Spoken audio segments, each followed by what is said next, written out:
You ever watch karma tie its shoelaces, pick a perfect spot on the calendar, and then sprint straight through someone's carefully crafted ego? Buckle up, because that's exactly what just unfolded in the WNBA. 3 nights, 2 arenas, 1 brutal collision, and a crossover so cold it sent half of Twitter into shock therapy. Marina Mabrey thought she could body check Caitlin Clark, cash in on the outrage, and keep strutting like the league's untouchable villain. Instead, the basketball gods subcontracted Paige Bueckers for a little payback, leaving Mabrey hobbling down a tunnel while the internet slapped an instant karma watermark on the highlight. But that's only the surface level sizzle. Underneath the viral clip sits a bigger, spicier question.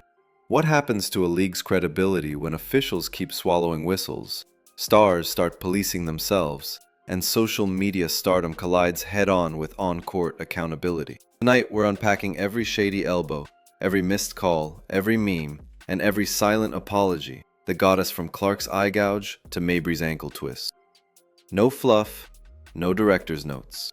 Just one relentless storyline that keeps redefining who really runs the show when zebras can't see straight. Caitlin Clark had already taken a full finger poke from JCS Sheldon. Right eye, no question. Replay confirmed. She blinked, steadied herself, and tried to dribble out of trouble when Mabrey tore across the paint like she'd been launched from a slingshot. 0 attempt at the ball, 0 regard for Clark's safety.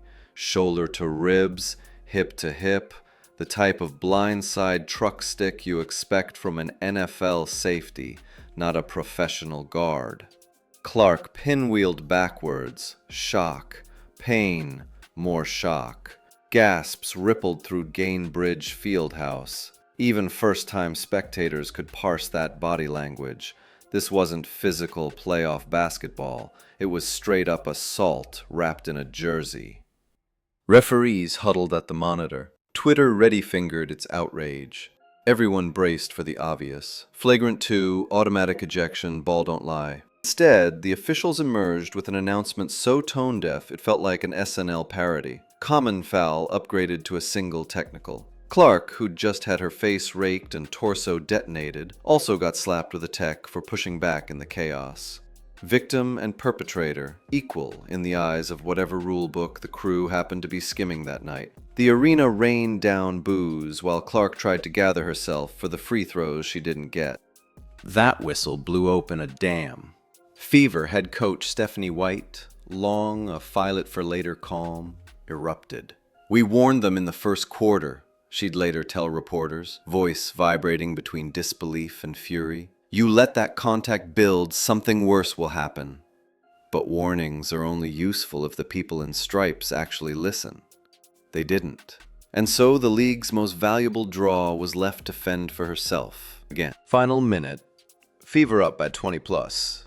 Game locked. Sheldon tried a desperation leak out. Cunningham closed ground like a heat-seeking missile, wrapped her up, and muscled her to the hardwood. Firm, controlled, unmistakably intentional. Flagrant 2, no debate. She clasped her hands behind her back, strolled to the locker room, and left the building trembling with a single message. "You will not cheap shot our point guard without paying interest." The crowd howled her name. Jerseys sold out overnight. Clip compilations labeled "Sophie Stands on Business" racked up millions of views. Inside league offices, emails pinged. "We have an optics problem." Too late. Fans had already decided who was in the right. Sophie became the folk hero the rule book refused to provide. Now pivot to Marina Mabrey's timeline. Instead of remorse, she dug into TikTok. Posted a smug lip sync. "Every time they comment, I make dollars." The subtext was louder than a siren. Dirty play pays, engagement equals profit. She'd weaponized controversy into clout, monetized hostility, doubled down on being the villain. It was a brilliant influencer move, but a catastrophic basketball karma play. Because while she was busy counting clicks, the basketball universe had scheduled her invoice. 3 calendar flips later. Dallas Wings versus Connecticut Sun. Mabrey still high-stepping in pregame like the queen of controlled chaos. Opposite her stood Paige Bueckers, surgical handles, zero theatrics, the anti-villain. Tip-off, a few routine possessions. Then, midway through the second, Paige lulled Mabrey into a casual stance, gave a whisper-soft hesitation, and snapped the ball behind her back faster than a blink. Mabrey's shoes stuck while her upper body twisted. Ankles buckled, knee bent wrong, entire balance evaporated. She collapsed, pawing at the hardwood, pain etched between clenched teeth. Paige floated to the rim for an uncontested lay-in, face blank as if she'd merely rearranged furniture. Silence. Gasp. Roar. Replay on loop. Again. Again. Again. Commentators half choked on their own surprise. Social media detonated. Karma crossover. Basketball gods never miss. This one's for Caitlin. In 4 viral seconds, the power dynamic flipped. Mabrey's tick-tock grin replaced by a wince as trainers helped her hobble down the tunnel. No chest pound, no dollars meme. Just ice bags and the echo of 16,000 people processing cosmic justice. The Wings fed off that earthquake, thumping Connecticut 86-83, an upset that felt bigger than the standings. Inside their locker room, players scrolled highlights, nodding to each other. Message delivered. Fever players, midway through an off-day film session, erupted when the clip flashed across screens. Clark cracked a smile. Rare, small, packed with relief. Basketball had defended itself. Here's the larger pattern. Officials miscall. Dirty play rewarded. Social media amplifies outrage. Players administer their own correction. Highlight goes nuclear. League scrambles with quiet statement. Too late. Narrative already tattooed on public consciousness. Fans aren't waiting for disciplinary memos anymore. They're refreshing feeds for the next vigilante viral. That loop is unsustainable for any professional sport, but especially one banking its growth on a single superstar's availability. Ask any front office executive to list the league's 2025 revenue pillars. Caitlin Clark jerseys, road sellouts, national rating spikes. Now imagine her sidelined because another reckless hit goes unchecked. That risk calculus should terrify boardroom. Yet the officiating stagnates, more reactive than preventative, turning games into petri dishes for resentment. The Fever understand this better than anyone. Inside their locker room, they've adopted a new code. Protect 22. Every player knows the league thrives when Clark thrives, and every opponent knows hitting her now has a tax, payable immediately in bruises, scoreboard embarrassment, or, apparently, torn ligaments, courtesy of a Paige Bueckers ankle snatch. Bullying Clark no longer equals free real estate.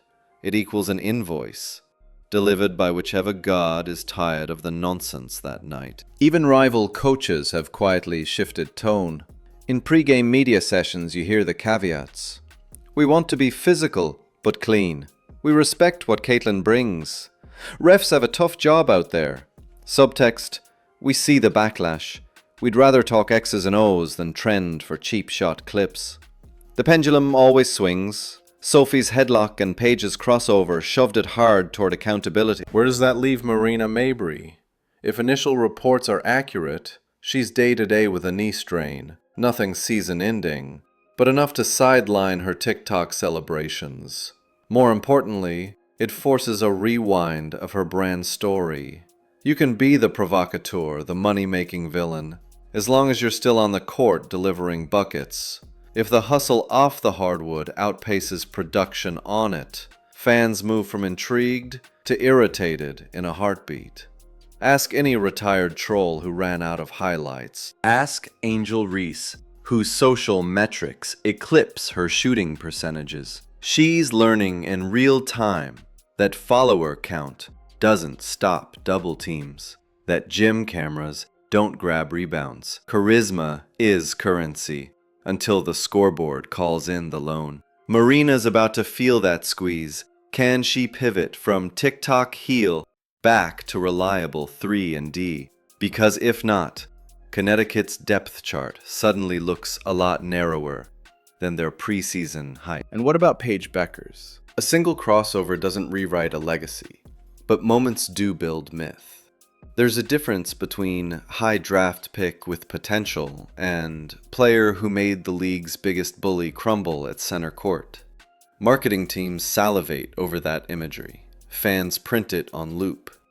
Paige never flexed, never chirped. She just executed. That restraint might be the most intoxicating flex of all. Sponsors love lethal efficiency. For Caitlin Clark, the equation shifts too. Until now, she's shouldered this weird dual identity, dazzling savior and walking bullseye.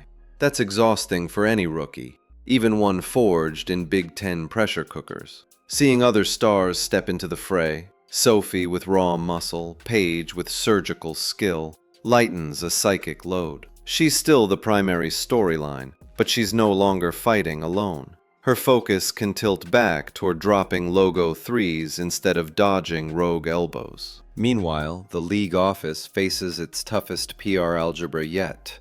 They can't publicly admit officiating incompetence without undercutting authority, but they also can't ignore weekly highlight packages of institutional failure. The solution, historically, is a rule adjustment plus a memo. Zero tolerance for non-basketball collisions. Automatic ejection, escalated fine.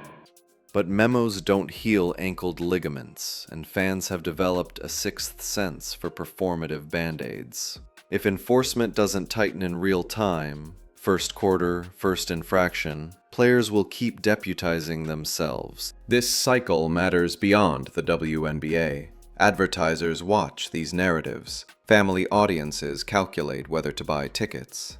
The league is one concussion away from primetime segments asking, is women's basketball too violent for its own good? That would be an absurd misread of reality. 99% of games are clean. But narrative beats numbers in click culture. Better fix perception before perception cements as fact. There's also a quieter upside. Controversy accelerates eyeballs. The Fever Sun fiasco hit mainstream news tickers. Debate tables from ESPN to morning radio latched onto Clark's protection. Sophie's stand, Paige's karma. Each segment ends the same. Tune in Thursday, see what happens next. Chaos is messy. Chaos is also ratings fertilizer. The key is channeling that attention into sustainable respect, not just rubberneck spectacle. So what's next? Short term, all eyes land on the rematch dates, circled in neon. Sun versus Fever, Fever versus Wings, Wings versus Sun. A round-robin tension triangle. Will officials preemptively tighten whistles? Will players test boundaries anyway? Will Sophie add another clip to her business mixtape? Will Paige go viral again? This time without incidental casualties. Sports fans love serial drama. And the schedule just stamped a cliffhanger on every chapter. Long term, the WNBA must decide if it wants to lead or chase. Leading means tough conversations with the referee union, advanced training, maybe even centralized replay like the NBA's Secaucus hub.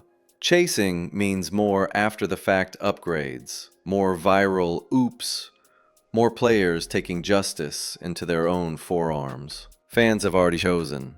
They're screen capturing real-time receipts. The league's credibility hangs in the difference between proactive and reactive. Yet, through all the swirl, one truth keeps shining. Basketball skill still punishes arrogance better than any post-game press release. Mabrey flattened Clark. Sophie answered. Paige finished. No cheap shot, no tech, no fines, just a crossover so pure it left an entire storyline sprawled on hardwood. It reminded everyone why we watch in the first place. Not for drama, but for that spine-tingling moment when talent dissolves trash talk into silence. So here's your closing snapshot. Gainbridge Fieldhouse. Crowd buzzing. Clark strides to the free throw line. She plants her sneakers, glances at the scoreboard, breathes. Somewhere in the back row, a fan's phone lights up with the replay of Paige's ankle breaker. They nudge the stranger beside them. Look, justice. Clark sinks the first shot. Nets barely ripple. Second shot. Eyes steady. Same result. Ball returns to ref. Whistle tweets. Play resumes. The universe spins forward, recalibrated, balanced, if only for a moment, by that wonderful gravity we still call karma. Like this saga? You already know what to do. Smash that subscribe button, slap the bell so you don't miss the next chapter, and drop your verdict in the comments. Was Paige Bueckers' crossover the perfect payback? Or should the league have handled it first? Either way, keep your notifications on, because in a season where referees hesitate, the highlights never will.